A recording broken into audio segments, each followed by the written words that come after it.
but the actual facts that they're arguing for. Well, Carney's a good example of this in Canada, to return to that. Yeah. You know, Is he going to win?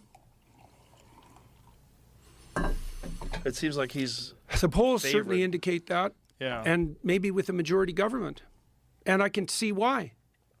Like, Canadians were accustomed to having everything go pretty well. And we could be morally superior to you Americans, because that was also fun. And we'll never forego that opportunity. And Trump has provided it in spades in the last month. So we look at Carney, and we don't pay any attention to politics, and we certainly don't read his goddamn book. And so we see someone who looks like a banker from the 1990s, when everything was just fine in Canada and Canadians were just as rich as Americans and the whole country was stable and peaceful. And we think, well, you know, we kind of made a mistake on Justin. Turned out he was a little incompetent, a little narcissistic.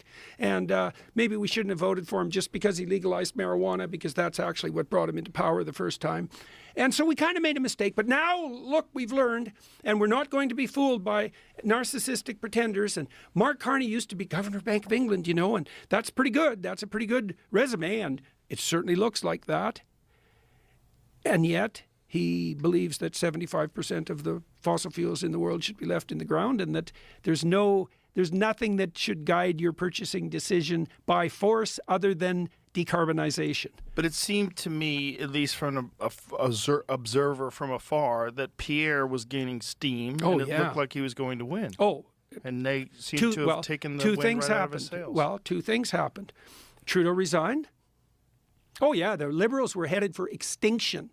It was going to be the worst defeat of a governing party in Canada ever. They might have lost their official party status. So they were done.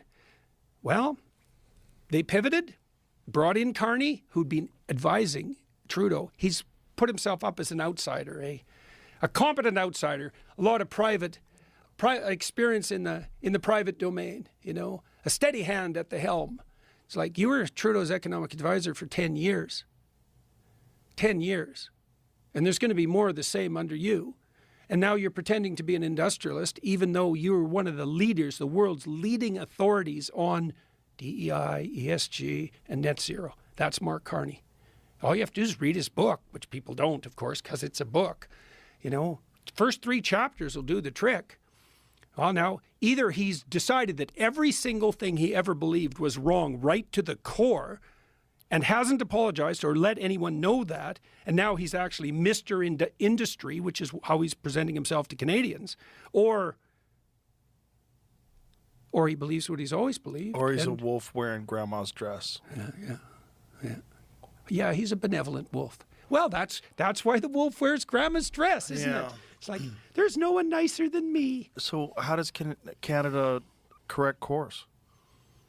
Well, people either correct course by waking up or by experiencing severe pain. And it looks to me like we've chosen the severe pain route. You know?